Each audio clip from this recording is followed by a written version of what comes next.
Hello friends, आपका स्वागत है हमारे एक नए एपिसोड में जहां पर हम डिस्कस करने वाले हैं एक बहुत ही इंटरेस्टिंग टॉपिक पर। वो है पेरेंटिंग। इस टॉपिक पर डिस्कशन करने के लिए हमारे स्टूडियो में मौजूद है एक famous clinical psychologist mister Mukul Sharma, और आज हम विस्तार पूर्वक इस टॉपिक पर विचार विमर्श करेंगे। सबसे पहले मैं स्वागत करना चाहूँगी मुकुल सर, हमारे स्टूडियो में आने के लिए आपने अपना कीमती समय निकालकर आप हमारे स्टूडियो में जो आए। सर, सबसे पहले थोड़ा सा अपना इंट्रोडक्शन हमारे व्यूअर्स को दीजिए आप। Thank you ma'am, thank you so much. आपने इनवाइट किया और हम लगभग 22-23 साल से पूरे भारत में काम कर रहे हैं। इसे क्लिनिकल साइकोलॉजी में जितने भी समस्याएं आती हैं उस पर काम कर रहे हैं। और ड्रग्स के जो इश्यूज़ हमारे इंडिया में हुए, तो युवा हमारे ड्रग्स में चला गया था, उस पर हमने काम किया। लगातार पूरी टीम उस पर काम कर रही है। और 15 साल से एक बड़ी समस्या हमारे भारत को देखने को मिली, वो थी पेरेंटिंग, कि माता पिता समय नहीं दे रहे थे, तो उस पर हम लगातार काम कर रहे हैं। तो हमारा जो कंप्लीट फील्ड है वो अभी क्लिनिकल साइकोलॉजी में है। Disorder, fear, phobias, de addiction है, युवा में बढ़ता हुआ जो नशा है उसके प्रति है, और जो माता पिता की बहुत सारी समस्याएं अपने बच्चे को लेके हैं, उसको लेके पेरेंटिंग पे हम लोग काम कर रहे हैं। जी सर। सर, एक अच्छा पेरेंट होने के टिप जो आप सबको देना चाहेंगे। आपकी संपत्ति की बात करें, जब हम बहुत सारे सर्वे करते हैं, बहुत सारे पेरेंट्स से मिलते हैं, टीचर्स से और बच्चों से मिलते हैं, तो एक बहुत बड़ा कम्युनिकेशन गैप हम पाते हैं बच्चों में और पेरेंट्स के बीच में।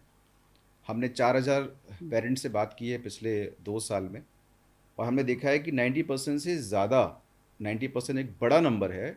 आप देखें कि उसमें जो पेरेंट्स का गैप है, जो कम्युनिकेशन गैप है, वो बहुत ज़्यादा है। जब हम सुसाइड केस की बात करते हैं और जब पेरेंट्स से पूछते हैं कि बच्चा कहाँ पढ़ता था, क्या करता था, रूम में क्या करता था, कौन फ्रेंड थे, तो ये भी एक बड़ा आंकड़ा आता है कि माता पिता को बहुत ज़्यादा इन्फॉर्मेशन नहीं होती। तो माता पिता की जो असली संपत्ति है, पिछले 22 साल में जो मैं देख रहा हूँ, आपकी असली संपत्ति आपका अपना बच्चा है। हम जो दौड़ में लगे हैं कि गाड़ियाँ, फिर गाड़ी को अपग्रेड करना है, फिर 2 गाड़ी लेनी है, घर लेना है, प्लॉट लेना है, अब्रॉड जाना है, ये सब ज़रूरी है। बट आपकी जो इनिशियल जो संपदा है, वो आपका बच्चा है। जी। और मैम, एक बहुत बड़ी बात है आजकल इंडिया हम्म। में कि हमारे जो पेरेंट्स के टाइम पे कई बार 10-12 बच्चे भी होते थे, हम्म। आजकल 1 या 2 ही बच्चे हैं। हम्म। तो अगर माता पिता अपना 1 और 2 बच्चे भी नहीं संभाल पा रहे, तो उनको ये एक पंच लाइन है, एक बड़ी लाइन है, एक अनुरोध है, एक आग्रह है मेरी तरफ से कि उनकी संपत्ति उनका बच्चा है, उसको समझने की ज़रूरत है। सर, 90 से जो 2000 तक की जनरेशन है जिसे सो कॉल्ड जेनजी बोला जाता है, ये इमोशनली बहुत वीक है। तो क्या इसका रीज़न बैड पेरेंटिंग हो सकता है? मैम, पेरेंटिंग का जो वर्ड है, पेरेंटिंग बैड और गुड का नहीं है, पेरेंटिंग इज़ पेरेंटिंग। ओके। और जेनजीज का जो संवेदनशीलता है वो ख़त्म हो गई है। आज अगर आप देखें तो अगर बच्चे कहीं जा रहे हैं और देख रहे हैं कि कोई एक्सीडेंट हो गया है या कोई समस्या में है, तो वो उनको कुछ फ़र्क नहीं पड़ता। अगर क्लोज़ फ्रेंड है, बेस्ट फ्रेंड है, रूममेट है, क्लासमेट है, कुछ है, तब फ़र्क पड़ता है। तो वो 4-5 लोग बच्चे ऐसे होते हैं उनको फ़र्क पड़ता है।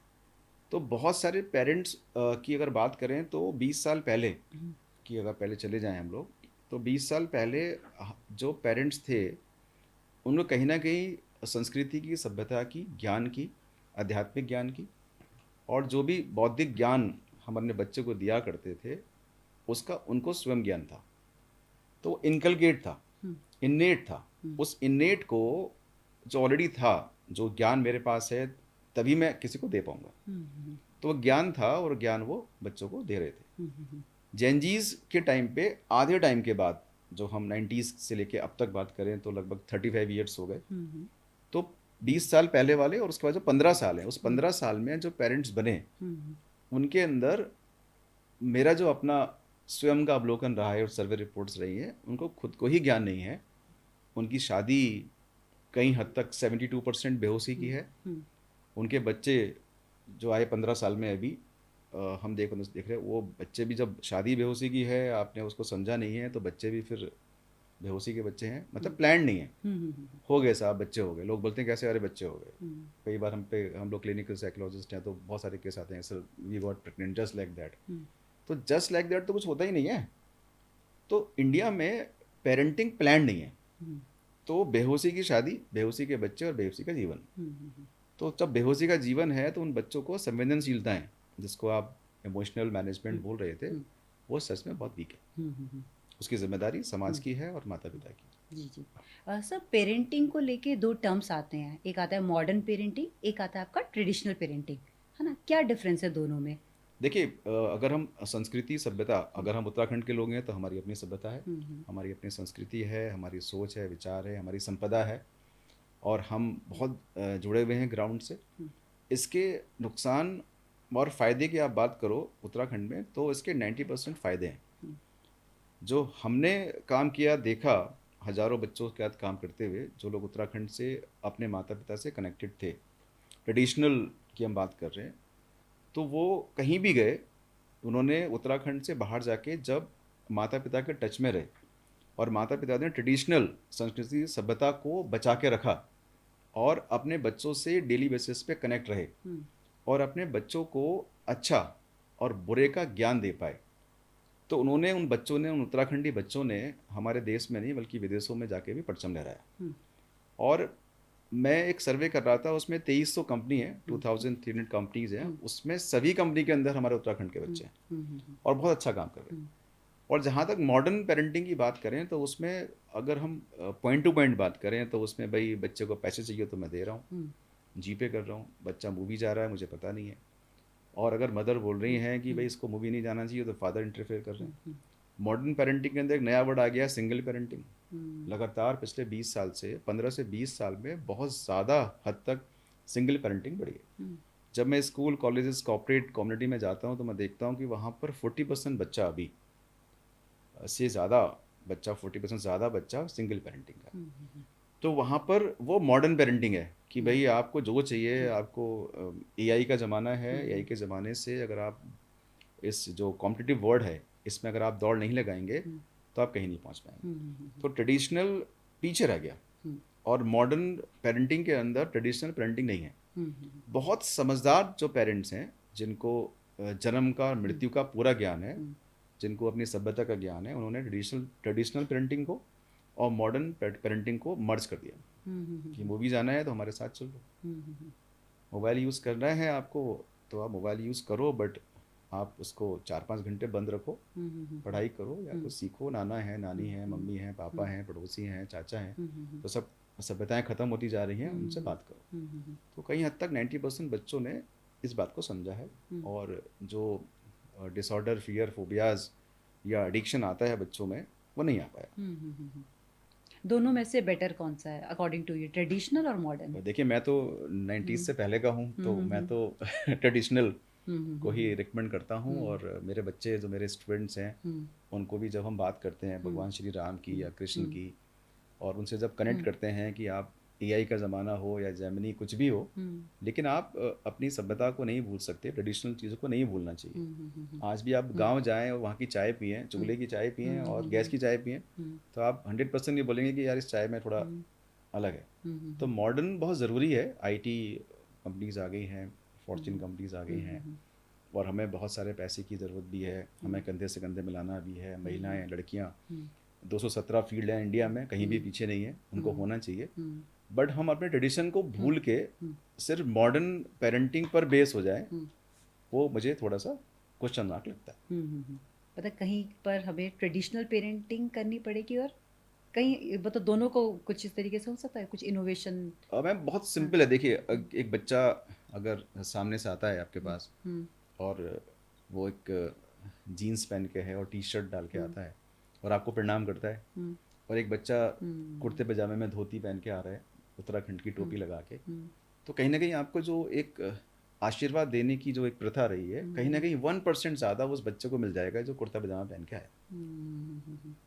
तो ट्रेडिशन बहुत ज़रूरी है, बट अगर हम इसको मिक्स कर लें थोड़ा सा, बच्चों को भी समझाएं कि भाई ठीक है, आप बहुत तेज़ी से भाग रहे हो, भागना चाहिए, तो इन दोनों को मिक्स करके अगर हम कुछ बढ़िया सा पेरेंटिंग बना लें, ट्रेडिशनल कम मॉडर्न, तो हम सोचते हैं कि हमारे बच्चों की जो समस्याएं हैं वो काफ़ी हद तक सॉल्व हो जाएंगी। सर, बीइंग अ पेरेंट, ये कहा जाता है कि बच्चों के साथ ना तो ज़्यादा स्ट्रिक्ट होना चाहिए, है ना ज़्यादा लीनियंट होना चाहिए, तो एक मिड पाथ कैसे निकले? मतलब किस तरीके से एक ऐसा पाथ निकाला जाए कि जिसमें हम दोनों ही चीज़ों को इम्प्लीमेंट कर सकते हैं बच्चों के साथ? इनिशियल फेस में जब बच्चा मतलब साल 1 का, साल 2 का, साल 3-4 का होता है, तो 4-5 साल तक बहुत ज़्यादा समस्याएं हमें देखने को बच्चे की नहीं मिलती। 5 साल के बाद, 5 साल से लेकर के और लगभग 17-18 साल के बीच में उसका बिहेवियर प्रॉब्लम, उसका गुस्सा, एंगर इश्यूज, वो पढ़ाई नहीं कर रहा है, वो लिख नहीं रहा है, उसको कोई मूड स्विंग हो गए हैं, उसने कमरा बंद कर लिया है, वो बात नहीं करना चाहता, वो परिणाम नहीं करना चाहता, वो नानी और दादी को नहीं समझना चाहता, वो टीवी में लगा है, फ़ोन में लगा है। तो ये लगभग 5 साल से और 15-16 साल के बीच का होता है। जो एक्चुअल में 30% पेरेंटिंग है, वो इनिशियल फेज में होनी चाहिए जब बच्चा 2-3 साल का है, क्योंकि बच्चा बहुत ज़्यादा समझाने से 10 साल की एज तक नहीं समझता। अगर आप बच्चे ने कुछ बात कर दी है मासी के साथ, या वो मिसबिहेव कर दिया है, उसके बाद जब मासी चली गई, मामा चला गया, चाचा चला गया, तो कमरे में बंद करके उसको 2 थप्पड़ लगा के आप समझा रहे हो, तो वो चिढ़ जाएगा, नहीं समझेगा, वो प्रेशर फील करेगा कि मम्मी मुझे या पापा मुझे डांट रहे हैं, मार रहे हैं। तो मेरा जो अपना 20-22 साल का एक्सपीरियंस है वो ये है कि वो बच्चे, आजकल के बच्चे देख के सीख रहे हैं। अगर आप अपने बड़े भाई को प्रणाम कर रही हैं तो वो देख रहा है बच्चा कि अरे मम्मा तो मामा को, बड़े मामा को प्रणाम करती हैं, तो प्रणाम करेगा। और मामा के, बड़ों के आने से पहले ही अगर हम बच्चों को ये बोलते हैं कि देखो ये बड़े आ रहे हैं, इनको प्रणाम करना है ना, बड़े हैं, हमारे से भी बड़े हैं, तो वो फिर करने लगते हैं। तो लगभग 80% केसेस के अंदर हम जो कर रहे हैं वो बच्चे देख कर सीखते हैं। मुझे नहीं लगता कि कोई टीवी को चलाने की ट्रेनिंग बच्चे को दी जाती है। मुझे नहीं लगता कि जो मोबाइल आ गए हैं अभी, उस एआई और जो बहुत कुछ है, मेरा नॉलेज ज़्यादा नहीं है उसका, तो किसी बच्चे को उसके लिए किसी भी पेरेंट्स ने किसी भी ट्रेनिंग सेंटर में भेजा हो कि बच्चे को आप टीवी चलाना सिखाएं, या फ्रिज, या जो भी इक्विपमेंट्स इलेक्ट्रॉनिक्स हैं, या स्पेशली मोबाइल, तो वो सिर्फ देख रहा है कि मम्मी यूज़ कर रही है, पापा यूज़ कर रहे हैं, एक ट्रेंड है, सोसाइटी यूज़ कर रही है, सब लोग यूज़ कर रहे हैं, तो मैं भी यूज़ कर रहा हूँ, वो सीख जाता है। इसका मतलब ये है कि लर्निंग कैपेसिटी एंड एबिलिटी, ये दोनों आईक्यू बेस्ड हैं, और आईक्यू आपके बच्चे का अच्छा है। तो यहाँ बचता है संस्कार, सभ्यता और संस्कृति। इसको आप बार बार उसके अंदर इनकलकेट नहीं कर सकते जब तक कि आपके अंदर इन्नेट नहीं है। अगर आपको 2 की टेबल नहीं आती है तो आप पढ़ा ही नहीं सकते। अगर मुझे नहीं आती है तो मैं नहीं पढ़ा सकता। तो इन बातों से बहुत ज़रूरी है। और दूसरा जो सबसे इम्पोर्टेंट है कि हमने अपने बच्चे के साथ अपने आसपास के जो माहौल के लोग, जो एक बहुत बड़ा रोल प्ले करते थे, मामा, चाचा, मासी, बुआ, बड़ी मम्मी बोलते, ताई जी को बड़ी मम्मी बोलते थे, बड़े पापा, एक कुटुंब का वर्ड था। कुटुंब मतलब, कुटुंब को सुन के लगता है कि स्ट्रेंथ, सशक्त कोई चीज़ है, तो उनसे कनेक्ट करना भूल गए। तो बच्चे के पास बहुत ज़्यादा समझने के लिए बचते हैं मम्मी और पापा। और एक बड़ी समस्या हमें इंडिया में देखने को मिली, समस्या भी है और वो ज़रूरत भी है, कि लगभग 20 साल पहले ड्यू लर्नर कॉन्सेप्ट शुरू हो गया। हमने बेटियों को हमने जो बेटा बेटी का भेद था वो ख़त्म किया। लगभग 72% लोग, पेरेंट्स, अब बेटा बेटी का भेद नहीं करते। बहुत लोगों के, लगभग जो सर्वे रिपोर्ट थी हमारी 4-5 साल हमने की लगातार काम, उसमें 12% लोग ऐसे थे जिसमें सिर्फ उनकी एक ही बेटी थी, और वो बेटी को, उनका सपना था कि IAS, PCS, doctor, engineer. 217 field है हमारे पास, उन सब में बेस्ट पे जाए, वो परचम ले रहा है। तो जो बच्चे का कॉन्सेप्ट था वो ख़त्म हो गया। यहाँ पर 1 या 2 बच्चे थे, तो बहुत ज़्यादा पेरेंट्स ने उनको फोकस किया। ये अलग बात है कि सिंगल पेरेंटिंग थी या कुछ गड़बड़ थी, वो अलग कह सकते हैं। तो वहाँ पर कोई भेदभाव नहीं रहा। लेकिन जो बचा हुआ पोर्शन था, उस बचे हुए पोर्शन में बहुत भेदभाव रहा। तो पेरेंटिंग का क्या होता है कि अगर बेटी को 6 बजे वापस लौट के ट्यूशन से आना है और 6:05 अगर हो जाते हैं तो हम कॉल कर देते हैं, बेटा कहाँ है। और कई बार बेटे का देखा मैंने कि बेटा अगर आधा घंटा लेटे आ जाएगा, क्या फ़र्क पड़ता है। तो अभी भी बहुत कुछ ठीक हुआ है और बहुत छोटा पोर्शन बहुत ख़राब हुआ है। तो बहुत छोटा पोर्शन जो बहुत ख़राब दिखता है समाज को, वो गलत इम्पैक्ट डालता ही है। जी सर। सर, 5 से 12 साल के बच्चे ना, आपने देखा होगा कि सोशल इन्फ्लुएंसर बनते हैं और वो वायरल होने के लिए किसी भी टॉपिक को कवर करते हैं। इस पर क्या कहना चाहेंगे आप?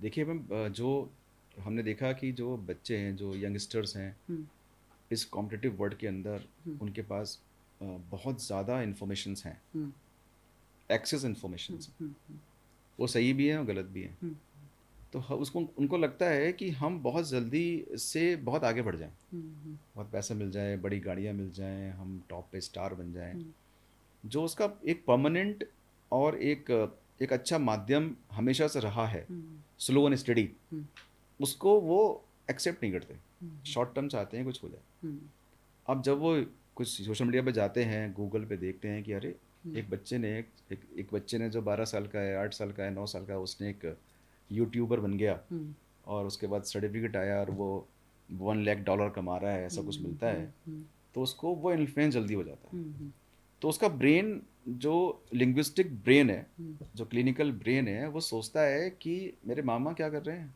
अरे मामा तो बिजनेसमैन है, इतना पैसा तो नहीं कमा रहे होंगे। हम्म, मम्मा क्या कर रही है, मम्मा इतनी पढ़ी लिखी है, इतनी क्वालिफाइड है, बड़ी तो हाउसवाइफ है। हम्म, और मेरे पड़ोसी वाले अंकल तो बहुत अच्छे हैं, बड़े स्मार्ट हैं, हम्म, ये भी कुछ नहीं कर रहे हैं, बस मेरे पापा ही कुछ कर रहे हैं या बड़े मामा कुछ कर रहे हैं। हम्म, तो उसको लगता है ये कर क्या रहे हैं, हम्म, हमारे पास तो गाड़ी नहीं है, गाड़ी कौन सी है, छोटी सी गाड़ी है। हम्म, तो पता नहीं कितने तरह के क्वेश्चन बच्चे के मन में आते हैं। हम्म, 70,000 से ज़्यादा थॉट नॉर्मल केस में 24 घंटे में एक व्यक्ति के पास आते हैं।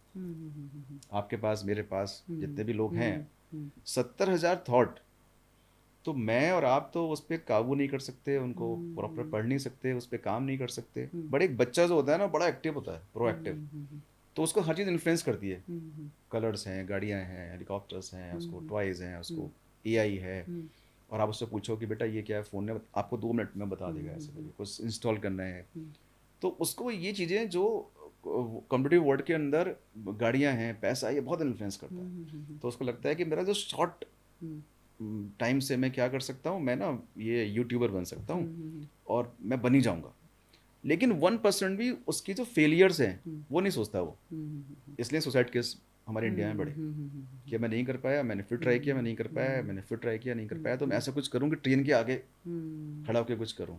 मालूम पड़ा कि ट्रेन से ही हमारे 700 से लेकर 800 लोग की डेथ हो गई इस तरह से। तो ये चीज़ें हैं जो थोड़ी पेरेंट्स को समझने वाली भी हैं और बच्चों को समझाने वाली भी हैं। बच्चे अपनी लव लाइफ या अपने रिलेशनशिप्स को ना अपने पेरेंट्स से डिस्कस नहीं कर पाते हैं।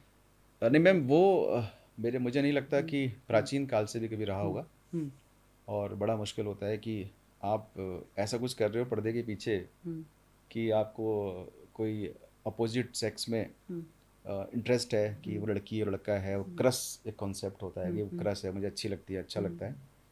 तो वो नहीं कर पाएंगे डिस्कस। हम्म, हो सकता है कि कोई मामा हम्म, क्लोज हो, मासी क्लोज हो, हम्म, और घर में कोई बड़ी दीदी होती है, कज़न होती है, तो उससे बोल देते हैं, दीदी मुझे ना ये जो बच्चा था ना, ये बड़ा अच्छा लगता है। तो वो समझ जाती है।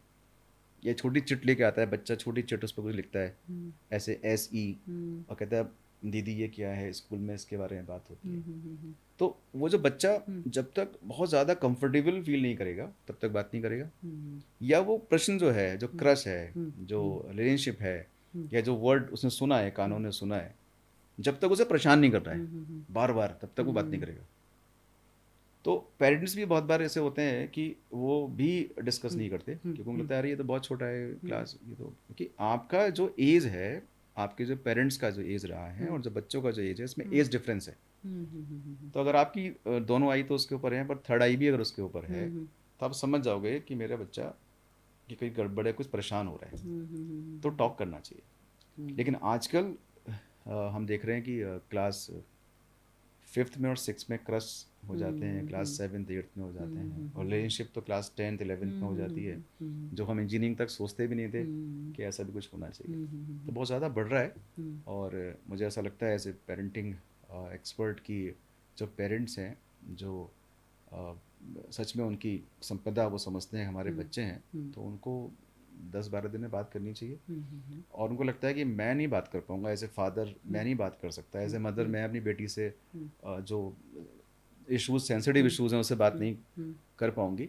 वो कोई ना कोई हमारे आसपास है, मासी है, बुआ है, मेरी फ्रेंड है, मेरा फ्रेंड है, मेरे हस्बैंड का एक फ्रेंड है, मेरा छोटा भाई है, मैं उसको बोल सकती हूँ कि यार भाई ज़रा इससे बात करना, ये कुछ डिस्टर्ब लग रहा है।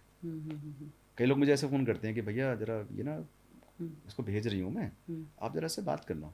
तो कई लोग, बड़े लोग, वीवीआईपी और हर तरह के लोग आते हैं, तो हम बात करते हैं, तो हमारे साथ वो बता पाते हैं।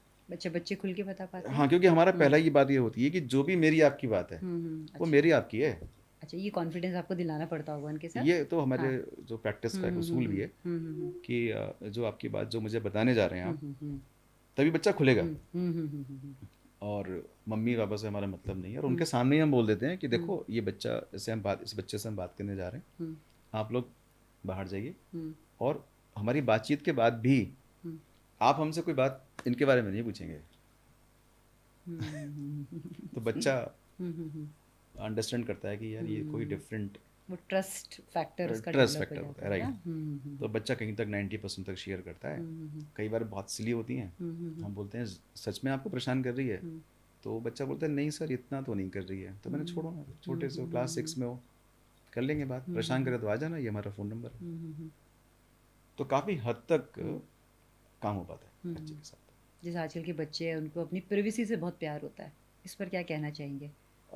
देखिए मैम, मेरा जो पूरा अवलोकन है और पूरा मनोवैज्ञानिक दृष्टिकोण है, और इतने सालों से हजारों बच्चों को देखा, कई कंट्री में भी देखा, तो उसके पीछे मुझे नहीं लगता, काफ़ी हद तक एक बड़ी परसेंटेज तक की बच्चे हैं, मुझे लगता है इसके पीछे पेरेंट्स हैं। क्योंकि जब मम्मी का या पापा का फ़ोन या मेरा फ़ोन, अगर मेरा फ़ोन में पासकोड लगा है, पासवर्ड लगा है, तो वो पासकोड सीख गया कि ये लगा है तो मेरा भी लगना चाहिए। तो वो ये नहीं सोचता है कि मम्मी पापा थोड़े बड़े हैं, रेस्पेक्टेड हैं, उनकी अपनी एक अंडरस्टैंडिंग है, उनका अपना एक प्रोफेशनल लाइफ है, उनकी एक पर्सनल लाइफ है, मैं छोटा हूँ। वो ये सोचता है I am the part of this family and she is my mom, my father. ये प्रिवेसी का क्या मतलब, प्रिवेसी? तो वो बहुत कुछ मतलब मे बी मोर देन 70% से ज़्यादा वो देख करके मम्मी पापा को, कौन कब आ रहा है, कौन कब जा रहा है, मम्मी क्या कर रही है, पापा क्या कर रहे हैं, आपस के संबंध कैसे हैं, उन दोनों के संबंध आपस के अलावा बाहर कैसे हैं, सोसाइटी में कैसे हैं, उन सबको बहुत ज़्यादा ऑब्जर्व कर रहा होता है। बता नहीं रहा होता, उसे पता है कि हाँ ये मम्मी पापा जो हैं इन्होंने मना किया है कि बाहर गेट पे किसी ने बेल मारी है, जाके बोल दो मैं घर पे नहीं है। मतलब मेरे मम्मी पापा इस पर्टिकुलर व्यक्ति को पसंद नहीं करते। तो कहीं ना कहीं पेरेंटिंग में, जो पेरेंटिंग है, पेरेंट एंड पेरेंटिंग दो चीज़ें। पेरेंट बनना इजी है, पेरेंट बनने के बाद पेरेंटिंग मतलब ट्रेनिंग है। वो ट्रेनिंग है आपकी पर्सनल लाइफ की, उसमें सब कुछ आता है बच्चे को लेकर के।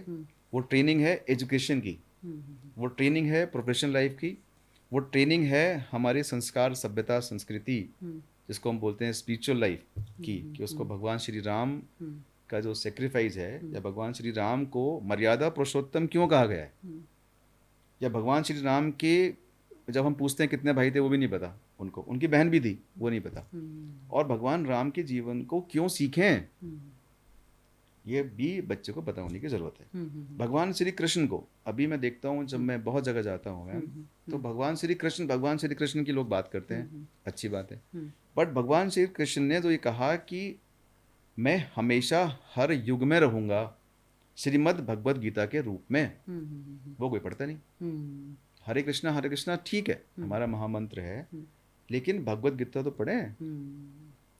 तो ये जिम्मेदारी बच्चे की नहीं है, ये पूर्णतः जिम्मेदारी माता पिता की है। दूसरी बात, जो आपका बच्चा है मैम, वो आपका बच्चा तो है ही, बट आपके बहन भाई का बच्चा, आपके पड़ोस का बच्चा, आपके जो फ्रेंड्स के बच्चे हैं, आप जहाँ जॉब करते हैं, बिजनेस करते हैं, उनके बच्चे किसके हैं, वो भी तो आप ही के हैं। तो एक माहौल जो पहले हुआ करता था उसमें बहुत ज़्यादा कटौती हुई है, और उस माहौल को जिन कुटुंब ने बचा के रखा, जिन खानदान ने, जिन परिवार ने बचा के रखा, उनके बच्चे हॉलिस्टिक, जो पर्सनल, प्रोफेशनल, सोशल, स्पिरिचुअल एक बैलेंसिंग है, एक संतुलन है, उसमें वो परचम ले रहा है, अच्छा कर रहे हैं। तो माता पिता को देख के भी आता है कि ये सो रहा है, ये एक अच्छा काम कर रहा है। एक बेटा मेरा IAS ऑफिसर है, वो खुश है, ईमानदार है, और एक बेटा मेरा IAS ऑफिसर तो नहीं है, वो सिर्फ छोटा बिजनेस करता है, छोटा मतलब छोटा बड़ा नहीं होता, बिजनेस करता है, बट उसकी जो होलिस्टिक हैप्पीनेस है वो दोनों की बराबर है।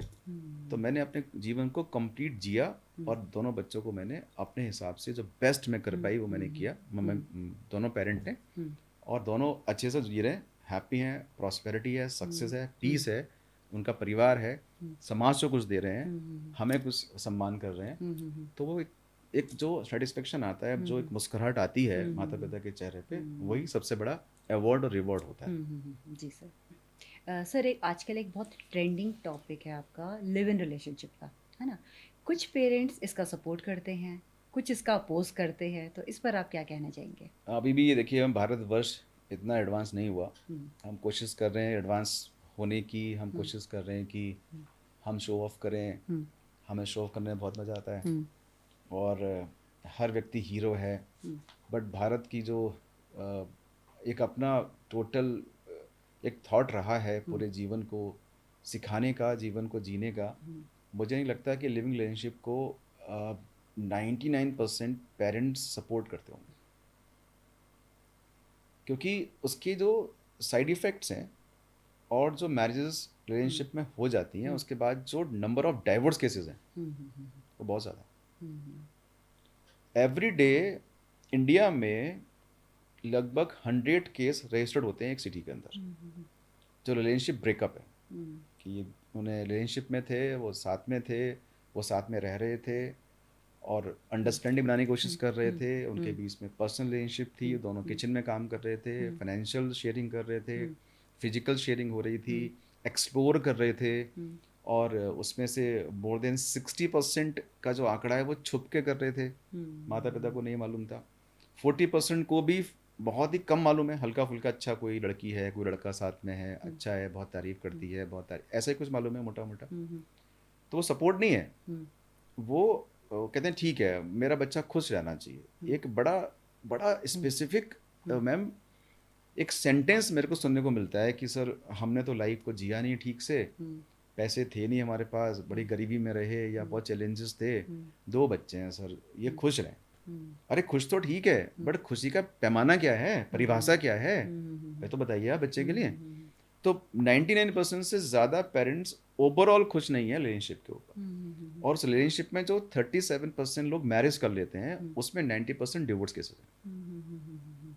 तो अगर 100 केस एवरेज रजिस्टर्ड हो रहे हैं इंडिया में पर सिटी, तो आप सोचिए कितना बड़ा आंकड़ा है, 100 into number of city in India. तो बहुत सारे magistrate, may be more than 10,000 जजेस का काम ये रिलेशनशिप के मैटर को सॉर्ट आउट करना हो गया। तो मैं पर्सनली और युवा मेरी बात को इनिशियल फेस में बिल्कुल भी एक्सेप्ट नहीं करते, और पेरेंट्स करते हैं काफ़ी हद तक। रिलेशनशिप का जो पैमाना है उसमें जब आप साथ में रहते हो तो आपके संबंधों को जो मैरिज के बाद एक परिणय सूत्र में आप बढ़ते हो, बनते हो, उस तो रिलेशनशिप में पहले आके कुछ बचता ही नहीं है शादी के लिए, कुछ बचता ही नहीं है। तो जब आप कुछ बचता ही नहीं है और रिलेशनशिप में रह के कुछ ठीक नहीं किया, अगर मैंने देखा कि कोई शराब पी रहा था तो मैरिज के बाद भी पी रहा था, तो ठीक क्या किया आपने साथ में रह के। और अगर आप इस पे अल्कोहल की बात करें, क्योंकि मैं ड्रग्स में बहुत काम करता हूँ, तो जो बच्चों ने स्मोक शुरू किया उनके नंबर ऑफ स्मोक्स, सिगरेट बढ़ रहे थे। जिन्होंने बियर शुरू की वो इस टाइम पूरी बोतल पे आ गए। मतलब बियर इज लाइक ओके 4-5% की अल्कोहल है, लेकिन शराब में तो फिर 4-5 पैक 6 पैक आप पी रहे हो, तो वो तो मे बी लीवर डैमेज ही कर देगी आपका। तो जो रिलेशनशिप का एक्चुअल मीनिंग है, जो अमेरिकन कॉन्सेप्ट है कि हम दूसरे को समझेंगे, जो भी गलत चीज़ें हैं उसको हम करेक्ट करेंगे, वो इंडिया में रिलेशनशिप के मीनिंग गलत हो गए, उन्होंने करेक्ट नहीं किया, चीज़ें बढ़ गई। तो अगर मैंने पिछले 10 साल में 200 केस देखे होंगे रिलेशनशिप के जो इस तरह से रहे साथ में, तो उसमें से बहुत कम 10% से भी कम केसेस हैं जो सच में ठीक से रह रहे हैं, बाकी सबकी बहुत बुरी हालत है। बुरी हालत, बहुत बुरी हालत है। अच्छा जी, साथ में वो एक दूसरे की शक्ल दिखना नहीं चाहते, उनको थर्ड पार्टी बहुत इश्यूज हैं मम्मी से। शादी के बाद तो मम्मी पापा सास ससुर, लगभग 80% जो प्रॉब्लम है वो थर्ड पार्टी से ही है। सास को है, सास कभी माँ नहीं बन सकती, और माँ कभी सास नहीं बन सकती, बहुत सारी चीज़ें हैं। तो थर्ड पार्टी इन्वॉल्वमेंट से बहुत ज़्यादा उनको दिक्कतें हैं कि नहीं, हम नहीं रह सकते साथ में। अच्छा। हाँ, और बहुत बड़ी एक बड़ी एक ऐसा प्लेटफॉर्म आ गया है मैम कि जहाँ पर बेटा मतलब लड़का और जो लड़की है, ये दोनों इक्वली कमा रहे हैं। कई बार मैं देख रहा हूँ कि लड़की ज़्यादा कमा रही है। बेटियों को, जो हमारी बेटियां हैं, हमारी जो धरोहर हैं भारत की, उनको हम चाहते हैं कि भाई आगे बढ़ो। और वो हमेशा प्राचीन काल से लेके और हमारे जो फ्रीडम फाइटिंग वाला टाइम रहा, उसमें भी महिलाएं सबसे आगे रही हैं। तो ये दोनों जब इक्वली कमाती हैं और समाज को फेस कर रही हैं, ड्राइविंग कर रही हैं, और दोनों को इक्वली 19-20 संस्कार सभ्यता भी है, दोनों किचन में भी काम कर लेते हैं, दोनों बाहर काम के भी कर लेते हैं, तो फिर मैरिज के बाद साथ में क्यों रहें अगर नहीं पट रही है तो मैरिज से पहले रिलेशनशिप में बहुत ज़्यादा इग्नोरेंस होती है इंडिया के अंदर कि चलो ठीक है, अपने सुबह ऑफिस चले गए, शाम को आ गए, खाना बाहर से मंगा लिया, बन खा लिया। मतलब मेट्रोज में आप देखेंगे तो वहाँ पर 59% जो युवा है जो लिविंग में रह रहा है, वो खाना घर में बनाता ही नहीं है, और उसमें करीब 21-22% मैंने देखा था किचन ही नहीं है। 2 कमरे, 2 कपल रह रहे हैं, दैट्स इट, और खाना बाहर से आ रहा है।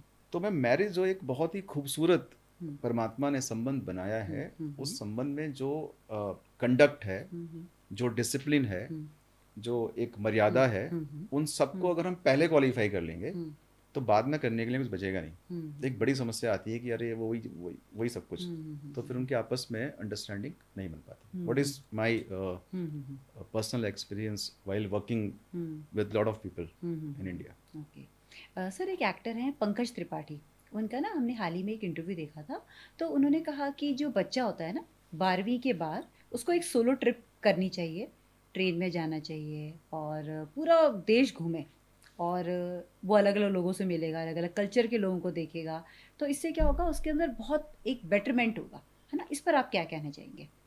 बच्चे को जाना चाहिए बाहर, और 12th की बात नहीं है, मेरे पास एक बच्ची है जो 10th में है देहरादून में, और उसने कहा कि मैं मुंबई जाना चाहती हूँ फ्लाइट से, और वहाँ से, अब उसकी सिस्टर, बड़ी सिस्टर वहाँ पर है, कमर्शियल पायलट का।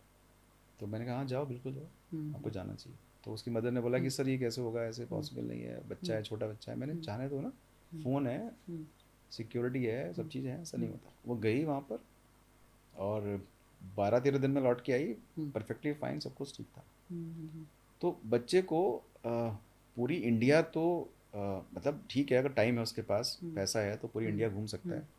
बट बाहर जो सोसाइटी है, जो ट्रेन है, जैसे सपोज बस है, विक्रम है, स्कूटर है, कार है, हेलीकॉप्टर्स हैं, इन सब में अगर सब कुछ जानने के लिए कि वो जाएगा तो लोगों से मिलेगा, लोग तो हर तरह के होते हैं, तो उसको चैलेंज कर आएगा, कुछ कुछ आएगा। वो उस टाइम पर वो छोटा बच्चा किस तरह से उस सिचुएशन को फेस करेगा, वो इम्पोर्टेंट है। तो पंकज जी ने जो बोला, उनका मतलब ये था कि बच्चा जब बाहर निकलता है तो घर के अलावा बाहर से भी सीखता है। तो ये बिल्कुल सही बोला, उनको जाना चाहिए, बट 12th में जाए, उसके बाद जाए, सोलो ट्रिप पे जाए। मैं तो कहता हूँ हम किसी भी एज में, मतलब मैं तो ये तक रिकमेंड करता हूँ कि 1 महीने में 1 दिन कम से कम आप कोई काम मत करो। मैंने एक सर्वे किया था देहरादून में कि कितने लोग यहाँ से मसूरी गए, तो उसका इतना ख़राब नंबर आया था कि 29.3% लोग, देहरादून के लोग, मसूरी गए। मैंने बाकी में कुछ ऐसा आया था कि कुछ 1 ही बार गए हैं, कुछ 2 बार गए हैं, जो देहरादून में रहते जो हैं। देहरादून में रहते हैं हम। अच्छा। हाँ, तो 10 लाख की आबादी है अभी, तो 25 लाख लोग बाहर से आए हुए हैं, 35 लाख लोग हैं। तो मैंने देखा कि ये मतलब ये कुछ लोगों को शौक नहीं होता। जैसे मेरी एक ऐसी पर्सनालिटी है कि अगर मैं कॉन्फ्रेंस में जा रहा हूँ, बाहर वर्कशॉप में जा रहा हूँ, अगर मेरे कुछ इंटरव्यू हैं, कुछ कंडक्ट है, अब्रॉड जा रहा हूँ, तो मैं घूमना पसंद करता हूँ। वैसे मैं घूमना पसंद नहीं करता। हाँ, उत्तराखंड इतनी प्यारी जगह है कि यहाँ जाना मुझे पसंद है। हमने लास्ट ईयर सारे ज़िलों में गए हम, और हमने एक होलिस्टिक वर्क किया, डी एडिक्शन पे काम किया। 1,07,000 युवाओं को शपथ दिलाई, ज़बरदस्ती समझा के कि आप ड्रग्स नहीं लोगे। तो पूरा साल 2024 का वैसे रहा। तो जो पर्सनालिटी है, जो मेलनकली है, जो फ्लेगमेटिक है, जो कॉलरिक है, जो सैंग्विन पर्सनालिटी है, ड्यूल पर्सनालिटी है, तो कुछ पर्सनालिटी को घर से निकलना पसंद ही नहीं है। The person is so much comfortable at home. मम्मा चाय ले आओ, मम्मा कॉफी, आई एम कंफर्टेबल। और जब वो कहते हैं पता नहीं सर निकलता नहीं, जब हम कुछ बच्चों से मिलते हैं तो हमें कोई डिसऑर्डर, फियर, फोबिया नज़र नहीं आता। और कोई बच्चे ऐसे हैं कि घर में बैठ ही नहीं सकते, उनको बाहर घूमना पसंद है। तो कहीं ना कहीं जो ये मनोविज्ञान है, जो केस टू केस है, जो बच्चा टू बच्चा है, वो भी वेरी करता है कि उसको पसंद है कि नहीं। सर जैसे ड्रग एडिक्शन की आपने बात की ना, आपका जो एक्सपर्टीज़ है वो इसी फील्ड में रहा है, तो उसके लिए पेरेंटिंग कहाँ तक रिस्पॉन्सिबल है? मैम जो बच्चे का सबसे पहला जो मतलब गुरु है, टीचर है, फैकल्टी है, गॉड है, परमात्मा का ज्ञान है, उसके मामा चाचा काउंसलर क्लिनिकल साइकोलॉजिस्ट हैं, एक्सपर्ट हैं, माता पिता हैं। माता पिता का ज्ञान कितना है वो इम्पोर्टेंट नहीं है, उसका हीरो पापा हैं, उसकी जो सबसे बढ़िया सुपर स्टार वो उसकी मॉम है। तो एक बच्चा या दो बच्चा माँ को मालूम पड़ जाता है कि आज मेरा बच्चा तो घर में घुसा है, तो उसका टेम्परामेंट क्या है, उसका बिहेवियर क्या है, वो खाना क्यों नहीं खा रहा है, ज़्यादा क्यों खा रहा है, कम क्यों सो रहा है, ज़्यादा क्यों सो रहा है, वॉशरूम में टाइम क्यों लगा रहा है, मेरी बेटी फैशन ज़्यादा क्यों करने लग गई है, डिमांड क्यों करने लगी है, पैसा क्यों ज़्यादा मांगने लग गई है, धमकाने क्यों लग गई है, मुझे नहीं दोगी तो मैं स्कूल नहीं जाऊँगी। तो मुझे मेरे एक्सपीरियंस से 20 साल में मुझे ऐसा लगा कि माता पिता को अपने बच्चे के बारे में 90% से ज़्यादा पता होता है और 10% आइडिया होता है। जहाँ ये जो कम्युनिकेशन है, कम्युनिकेशन वर्बल है और नॉन वर्बल है, आप बात कर रहे हो और बेटा उठ जाओ, चलो उठ जाओ चाय पीते हैं, और एक आप नॉन वर्बल है कि आपको पता है इस टाइम सो रहा है तो आ जाएगा, ऐसा है। तो एक उसका जो बॉडी लैंग्वेज पॉस्चर को देख के आप समझ जाते हो और एक उससे कम्युनिकेट करके समझ जाते हो। तो ये कम्युनिकेशन बहुत ज़रूरी है। तो मैं ये देख रहा हूँ पिछले 12-13 साल से कि कम्युनिकेशन ख़राब हुआ है। मम्मी बिज़ी है, पापा बिज़ी है, ठीक है, हम सिर्फ शादियों में जा रहे हैं, बच्चे वहाँ भी नहीं जा रहे हैं, और शादियों में कई बार मिलवाना पड़ रहा है, बेटा ये ना आपके हमारे गांव में जो पड़ोस में मामा, ये मामा जी हैं, अच्छा मामा, अच्छा वाले उनियाल मामा जी प्रणाम, या बेटा ये बड़े मामा के छोटा बेटा ये अमेरिका में रहता है, अच्छा अच्छा अच्छा, ऐसा। तो मतलब वो जो कम्युनिकेशन की कमी आई है मतलब बच्चों के और माता पिता के बीच में, तो कम्युनिकेशन है और बॉन्ड है, बॉन्ड तो बनेगा ही नहीं जब कम्युनिकेशन नहीं है, तो फिर एक बॉन्ड नहीं बन पाया। पहले बच्चे झूठ नहीं बोलते थे, मम्मी मैं यहाँ पर हूँ, पापा मैं यहाँ पर हूँ, मुझे ये करना है। अब मैं देख रहा हूँ कि वो झूठ बोल रहे हैं क्योंकि बॉन्ड ही नहीं है, उन्हें फ़र्क ही नहीं पड़ता मम्मी को कुछ फ़र्क पड़ रहा है या पापा को कुछ फ़र्क पड़ रहा है कि नहीं उठा रहे फ़ोन बज रहा है, नहीं उठा रहे फ़ोन, अरे करती इनका काम ही है। So the communication is really needed. The compulsory part between these two, parent and उनका जो बच्चे हैं चाइल्ड, इज कम्युनिकेशन।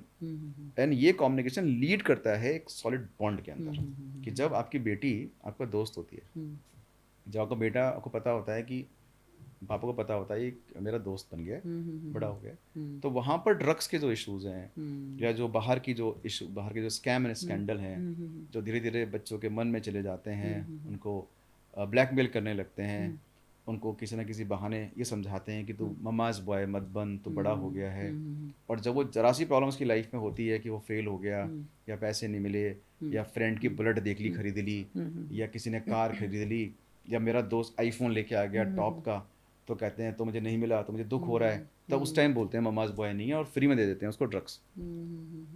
तो उसी दिन जब पहली बार बच्चा ड्रग्स लेता है तो उस दिन उसका माहौल, उसका जो बिहेवियर होता है वो घर में बिल्कुल अलग होता है। मतलब अगर 6 महीने 8 महीने भी किसी ने ड्रग्स ले लिया तो आप फिर नहीं पकड़ पाएंगे उसे अच्छे से। इनिशियल 2-4-5 बार में पेरेंट्स को मालूम पड़ जाता है कि मेरा बच्चा गलत चल रहा है, वहाँ पेरेंट्स कुछ करते नहीं है। बहुत ज़्यादा समस्या ये है कि बहुत लंबे समय तक माता पिता खुद ही लगे रहते हैं।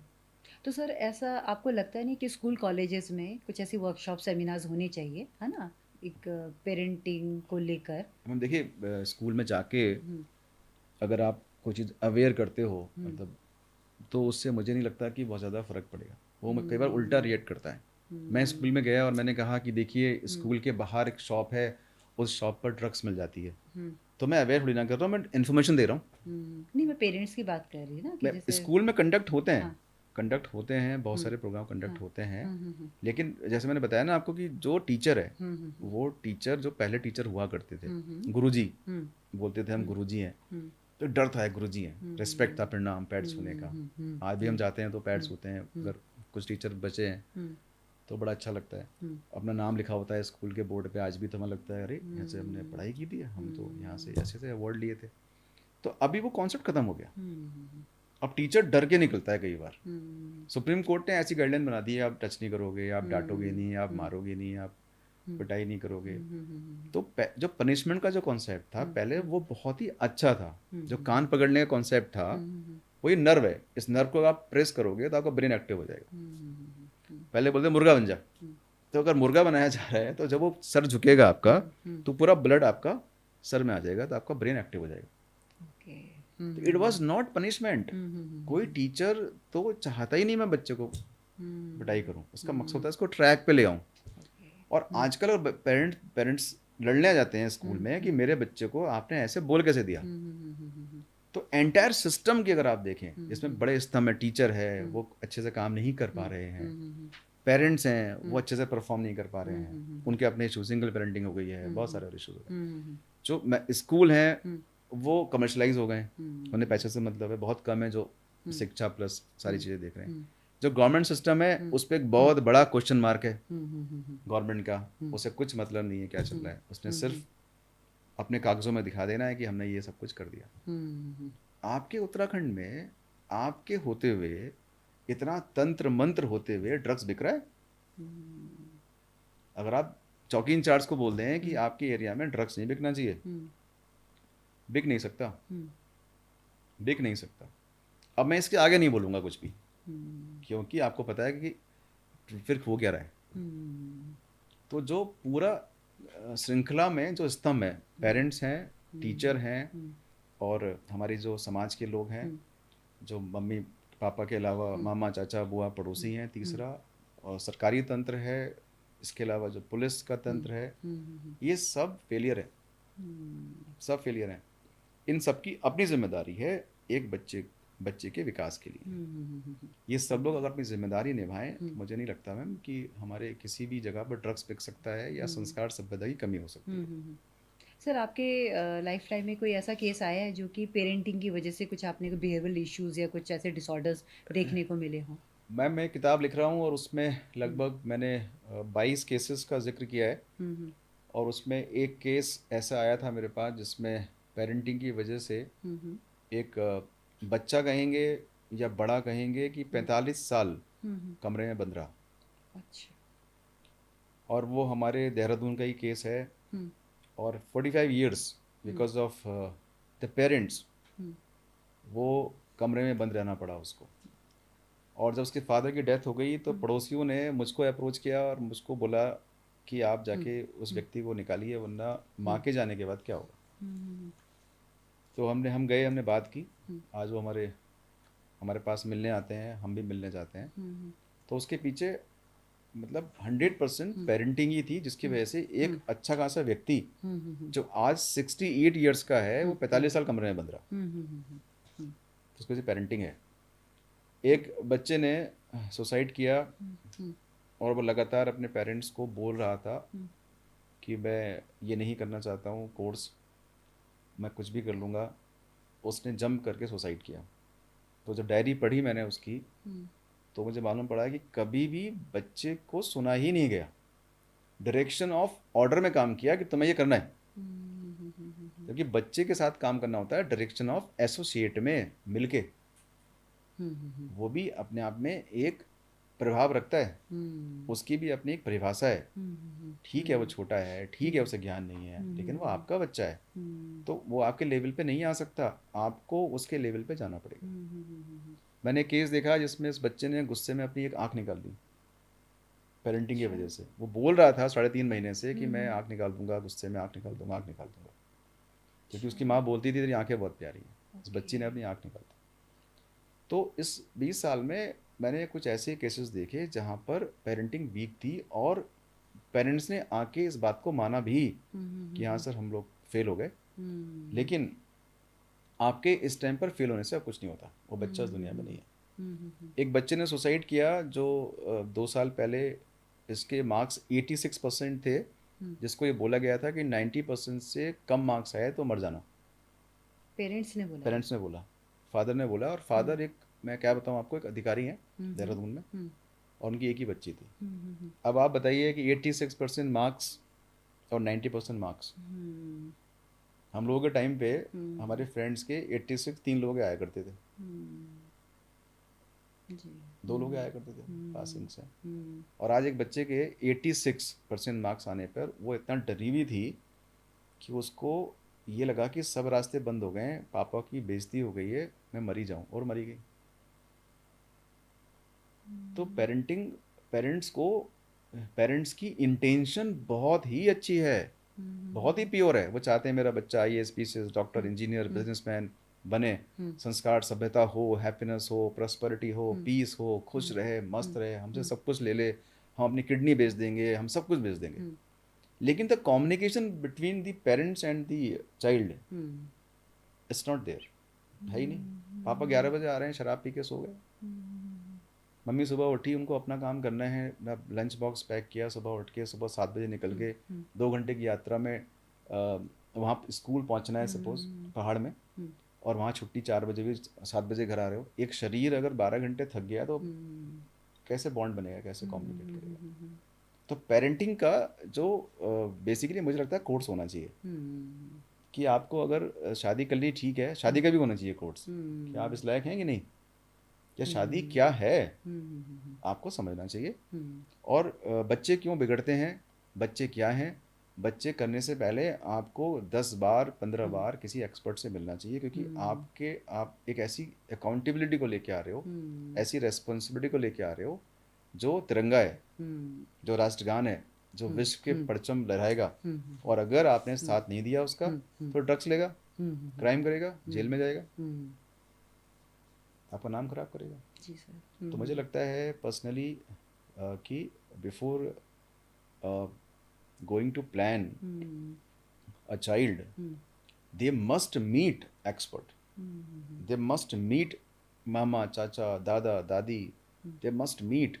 और उनकी जिम्मेदारी ख़त्म नहीं होती, उनकी जिम्मेदारी बढ़ जाती है। फादर का मैं देख रहा हूँ कि 80% केसेस में ये कहना है, मैं कमा तो रहा हूँ, मैं कमा तो रहा हूँ, दे तो रहा हूँ, मर जाऊँ क्या, फीस दे तो रहा हूँ, ट्यूशन के पैसे दे तो रहा हूँ। अब आप बताइए कि एक पिता ये बच्चे से बोल रहा है कि पैसे दे रहा हूँ, पैसा देना इज एवरीथिंग। ओके एग्री, आप पैसा कमा रहे हैं, आप मेहनत कर रहे हैं, बट ठीक है, बट क्या बच्चे को सिर्फ पैसा ही चाहिए?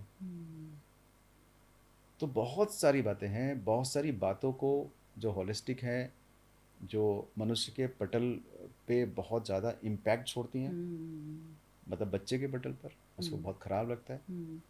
एक पेरेंटिंग ऐसी हुई है मैम कि उसने लाइट बिजली का बिल बचाने के लिए कज़न्स को एक कमरे में सुला दिया।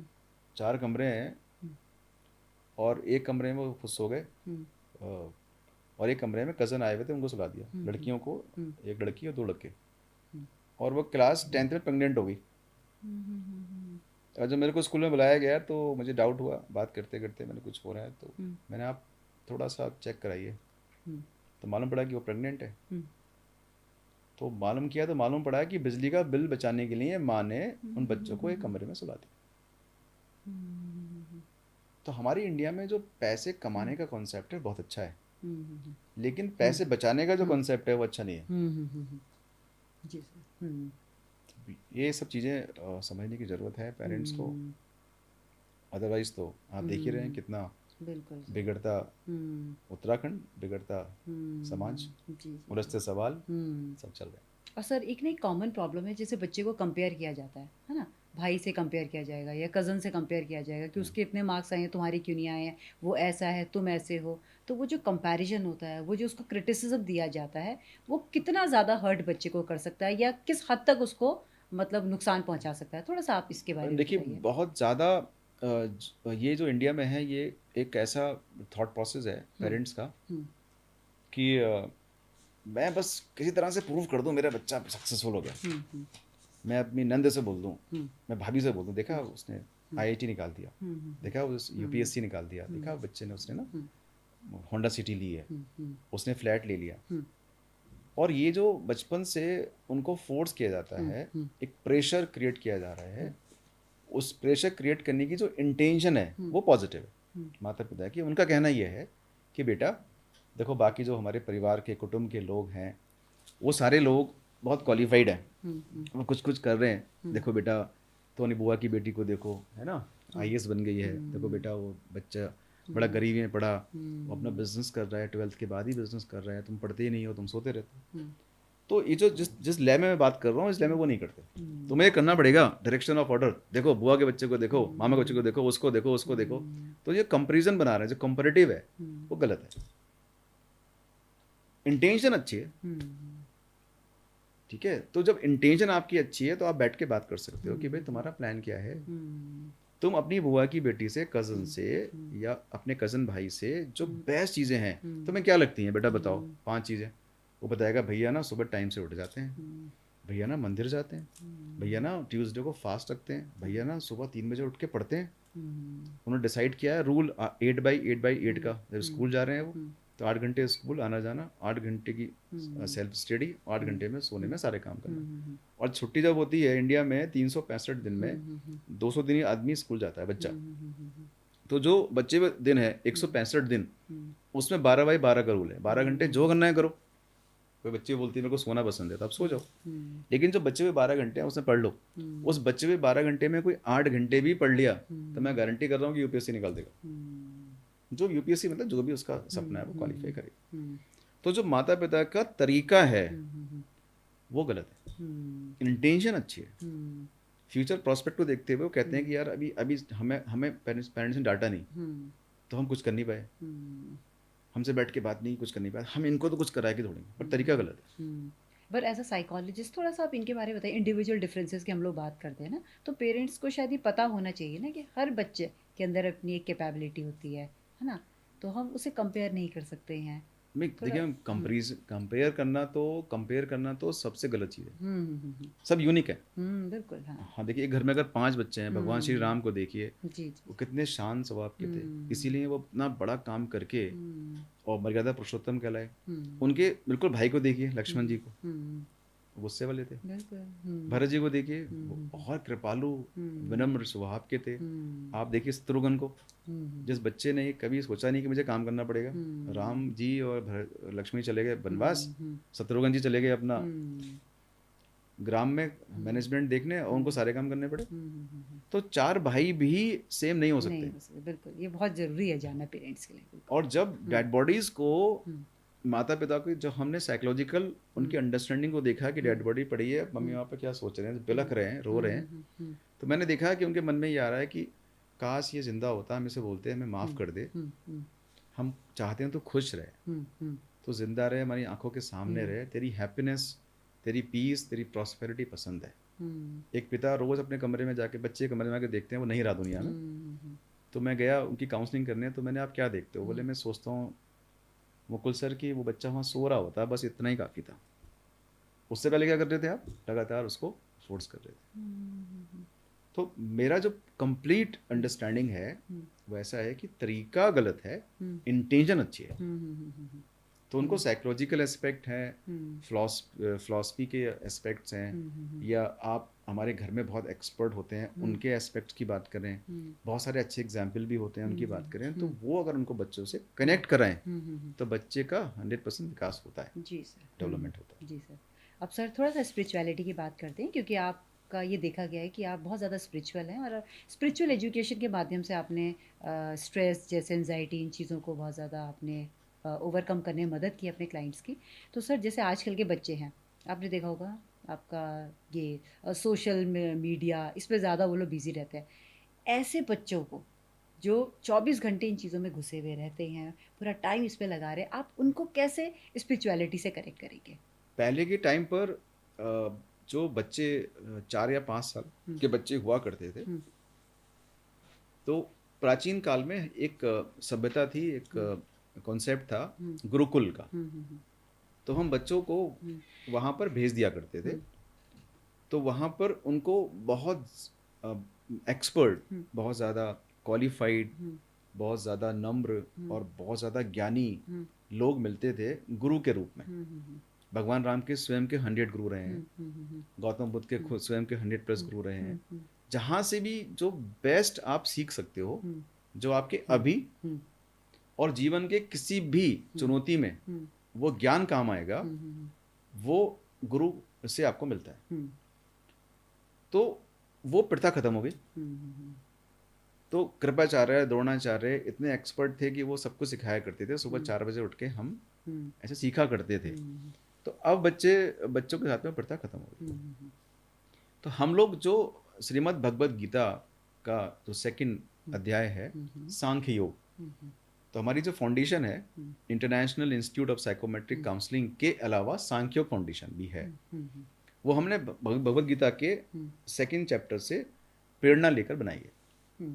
तो सांख्य योग में भगवान श्री कृष्ण ने डायरेक्ट बात की है फेस टू फेस पार्थ के साथ, अर्जुन के साथ, जब उन्होंने बताया कि मैं कौन हूँ और जीवन दर्शन दिया कि जीवन क्या है, जीने के तरीके क्या हैं, और जो चुनौतियाँ आपके जीवन में आएंगी, अगर चुनौतियाँ नहीं आएंगी तो आपका जीवन है ही नहीं, और चुनौती आ रही है तो आपका जीवन है।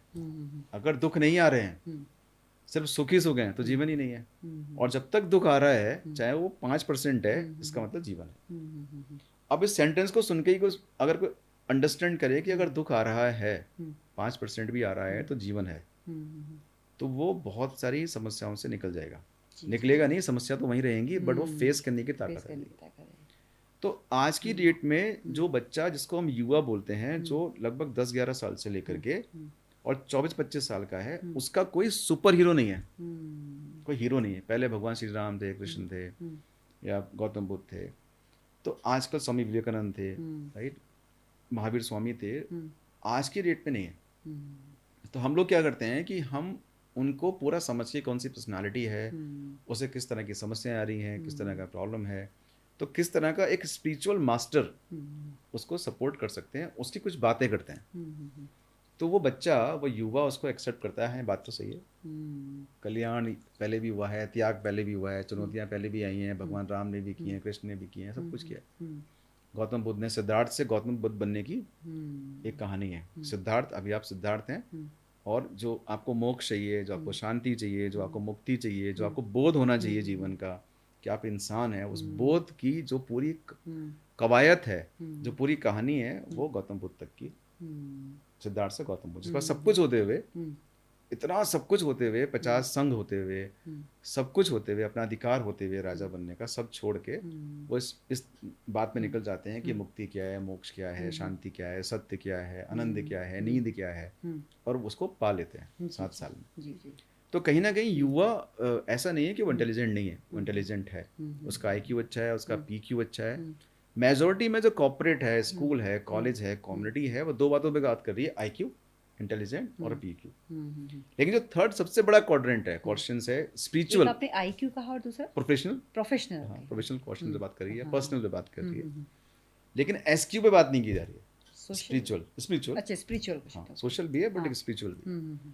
तो कहीं ना कहीं कोई व्यक्ति जब, क्योंकि देखिए परेशानी तो आएगी जीवन में, लेकिन उसका अगर वो हीरो क्रिएट कर दिया आपने, स्वामी विवेकानंद या भगवान श्री राम, या कोई गुस्से में है तो चलो लक्ष्मण जी, उनके बारे में पढ़ते हैं, तो वो ये बात अंडरस्टैंड करेगा कि जब मैं परेशान हूँ तो मैं यूट्यूब पर इजी है, एक्सेस कर लूँगा और मैं सुन लूँगा तो मैं शांत हो जाऊँगा। या किसी के हनुमान जी हैं कि क्या हम पूछ रहे हैं एक बच्चे से कि भाई आपको क्या अच्छा लगता है, तो कह रहे हैं मेरे को अच्छा लगते हैं हनुमान जी। तो मैंने क्यों, कि वो बलशाली हैं, बहुत ताकत है उनमें, बहुत ज्ञान है। तो मैंने अच्छा, तो मैंने उतने झुके हुए भी तो हैं, शिव के पुत्र हैं, पवन पुत्र हैं, तो मैंने हनुमान चालीसा पढ़ी है कि हाँ पढ़ी है, तो मैंने बताना जरा फर्स्ट टाइम, तो बोलते हैं कि जय हनुमान ज्ञान गुण सागर, कि ऐसे हनुमान जो ज्ञान के सागर हैं, जय उनकी जय हो, जय हनुमान ज्ञान गुण सागर, जय कपीस तिहु लोग उजागर। कपीस मतलब बानर, बानरों के राजा, जय कपीस तिहु लोग, तीनों लोगों को उजागर करते हैं। राम दूत अतुलित बलधामा, लेकिन राम के दूत हैं, तीनों लोगों को जानते हैं, इतना ज्ञान है, इतने बल है। राम दूत अतुलित बलधामा, जब राम के दूत हैं तभी इतना अतुलित बल है। अंजनी पुत्र पवन सुत नाम। तो ये जब उसने सुना तो बोला अरे ये तो सब कुछ इसी के अंदर है, 2 लाइनों में। तो हमारे जो ग्रंथ हैं, हमारी जो उपनिषद हैं, उन सब में डिसिप्लिन है, उसमें चुनौतियों को लड़ने की ताकत है। अगर आप 4 सेंटेंस भी पढ़ लें तो आपको इतनी हिम्मत आती है कि हो गया। एक बच्चा आता है, वो कहता है कि मुझे कोई प्यार ही नहीं करता, मैं साथ में रहता हूँ, अच्छा से करता हूँ। तो मैंने किसको मानते हो, किसका नाम सुना है? तो कह रहे राम जी का नाम सुना है। तो मैं राम जी के साथ में कौन रहता है मैक्सिमम? तो बोलता है सर लक्ष्मण जी रहते हैं। तो मैंने उनके दोस्त कौन है राम जी के दोस्त? उनके दोस्त हनुमान जी हैं। मैंने और बोले सुग्रीव है। मैंने और बोले शातराज है। मैंने और कौन है? विभीषण जी है। और कौन है? बोले केवट जी भी हैं। ये 5 उनके दोस्त रहे। लेकिन जब पांचों से इनसे मिल रहे हैं, वो गले लगा रहे हैं भगवान राम, तो बोले हैं तुम प्रिय भरत सम भाई। कह रहा क्या सर, क्या बोल दिया आपने? कि मतलब मैं साथ में मैं हूँ और कह रहे हैं अपने मित्रों को तुम प्रिय भरत सम भाई। तो मेरा इसमें कोई खराब बात नहीं है। तुम साथ में हो, ये कितनी बड़ी करुणा है, कितनी बड़ी कृपा है उनकी। तो जब किसी भी बच्चे को हम अध्यात्म से कनेक्ट करते हैं तो इनिशियल फेज में रिजल्ट नहीं आते, लेकिन जब कभी वो डिसऑर्डर, फियर, फोबियाज में जा रहा है, जब कुछ रिलेशनशिप की प्रॉब्लम्स हो रही हैं, जब सुसाइड करने का मन कर रहा है, जब घर में कुछ खटर पटर हो गई है, तब वो कनेक्ट करता है अपने स्पिरिचुअल सुपर हीरो को और वो अपने आप को वहाँ से बचा लेता है। और वो सुपर हीरो हनुमान जी भी हो सकते हैं, हनुमान जी श्री हो कृष्ण सकते हो हैं, सकते शिव हो हैं, है ना, सकते हैं। शिव भगवान हो सकते हैं। अच्छा, तो आप उसी तरीके से फिर उन्हें कनेक्ट करते हैं बच्चों को? कोशिश करते हैं। वो खुद ही बोलता है कि भगवान शंकर मुझे कई बार अच्छा। ऐसे अच्छा लगता है। जी जी जी मैं जी। मंडे कोई लड़कियां बोलती हैं कि मंडे को हम फास्टिंग प्रे करते हैं। तो क्यों करते हैं? बात करते करते वहाँ से हम कनेक्ट करते हैं, जिससे कि जब समस्याओं में हो तो वो उन समस्याओं से बच जाए। जी जी जी। प्रेमानंद जी महाराज, है ना, आजकल जो हमारा युवा है वो बहुत ज़्यादा उन्हें पसंद कर रहे हैं, आपने देखा होगा, तो बहुत ज़्यादा उनसे इन्फ्लुएंस होते हैं। जी। तो कुछ कहना चाहेंगे इसके बारे में आप? प्रेमानंद जी महाराज हम्म की जो किडनियाँ हैं हम्म मथुरा में है, वृंदावन में है हम्म वो। हम्म हम्म, और मुझे भी सौभाग्य मिला मिलने का, अच्छा। और मैं जाता रहता हूँ। हम्म तो उनकी किडनी हम्म काफ़ी हद तक काम नहीं कर रही है। हम्म और सुपर पावर जो राधे जी का नाम लेते हैं, वो हम्म राधे राधे करते हैं और वही सबको बोलने के लिए मोटिवेट करते हैं। हम्म तो परमात्मा के नाम में इतनी शक्ति है हम्म कि उनकी किडनी फंक्शन कर रही है। हम्म और प्रेमानंद जी एक अच्छा काम कर रहे हैं। जितने भी लोग हैं आध्यात्मिक, जितने भी हम्म गुरु हैं, हम्म जितने भी जिनका इंटेंशन हमेशा से अच्छा ही रहता है, हम्म तो युवा सुन रहे हैं उनको, बहुत लोगों को सुन रहे हैं। हम्म हमारे इंडिया में लगभग 38 लाख रजिस्टर्ड गुरु हैं। हम्म लेकिन अगर सबको सुनेंगे आप तो मुझे नहीं लगता कि कुछ खराब बात की जा रही है। हम्म बट उसको कितना आप इम्प्लीमेंट करते हो अपने जीवन में, वो बहुत इम्पोर्टेंट जी है। जी भगवान राम ने भी हमेशा ये कहा है कि जो भी शिक्षाएं हैं हम्म उनको आप इम्प्लीमेंट करें। हम्म ये कभी नहीं बोला कि मेरी पूजा की जाए, ऐसा उन्होंने जब हम्म अपने को अवतरित किया तो ऐसा कभी नहीं देखने को मिला। हम्म तो इनसे हमें सीख कर और अपने जीवन में इम्प्लीमेंट करने की के लिए प्रेरित करना चाहिए। सर, टीनेज पेरेंटिंग के लिए आप जाते जाते क्या बोलना चाहेंगे? उन पेरेंट्स को क्या टिप्स देना चाहेंगे? पेरेंट्स को मेरा दिल से आग्रह है, अनुरोध है। मैं हाथ जोड़ के भी आपको इस माध्यम से, ये बहुत अच्छा माध्यम है, परमात्मा से मैं प्रार्थना करूँगा कि आप तक ये मेरे हाथ जोड़ने की प्रथा पहुँच जाए। और मैं आपसे अनुरोध करूँगा कि आपकी संपत्ति, सच में मैंने बहुत डेड बॉडीज़ देखी हैं, मैंने इस कंधे से उठाई हैं, और मैं बहुत इमोशनल व्यक्ति हूँ। और मैंने बहुत माता पिताओं के दर्द को देखा है, मैंने माताओं को बिलखते हुए देखा है, मैंने बहुत सारे पिताओं को देखा है जो कभी रो नहीं पाए, छुप के रोए। तो आपकी संपत्ति आज की डेट में आपके अपने बच्चे हैं, और आपके बच्चे एक या दो ही हैं जो आपके अपने हैं, बाकी बच्चे भी आपके अपने हैं। तो इस संपत्ति को समझिए। घर लेना, गाड़ियाँ लेना, या उसके पीछे भागते रहना, पैसे के पीछे भागते रहना कोई संपदा नहीं है। हमेशा हमारी संपदा हमारे बच्चों की शिक्षा और दीक्षा रही है। उनको शिक्षा दें और दीक्षा दें, मामा से, पापा से, भाई से, बहन से। जो भी आप बेस्ट कर सकते हो वो आप करें। कुछ भी गलत ना सिखाएं, कुछ भी गलत ना करें। उनको जो भी वो बनते हैं जीवन में, वो बच्चे नहीं बनते, वो आप लोग बनते हैं। वो बच्चा कभी भी एक IAS ऑफिसर नहीं बन सकता जब तक माता पिता उनको सपोर्ट ना करें। तो जो भी बच्चा बन रहा है, एक समय ऐसा आता है 30 साल 40 साल के बाद, जब बच्चा खुद बहुत कुछ फेस करता है, तो अपने माता पिता को वो प्रणाम करता है मन से, दिल से, कि हमारे माता पिता ने कितना सेक्रीफाइस किया, कितना स्ट्रगल किया, कितना हमें सहा, और आज हमारे पीछे कोई है तो हमारे माता पिता हैं।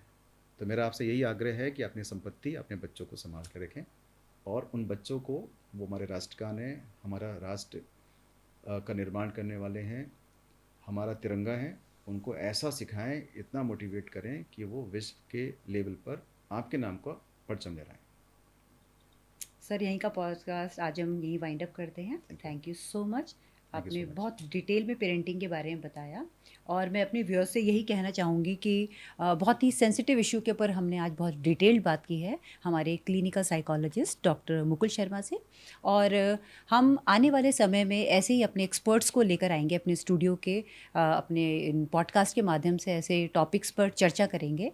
लेकिन उससे पहले हमारे चैनल को आपके सपोर्ट की बहुत आवश्यकता है ताकि हम मैक्सिमम लोगों तक पहुंच सकें और ऐसे इश्यूज़ को उठा सकें, उनके सॉल्यूशंस के बारे में बात कर सकें।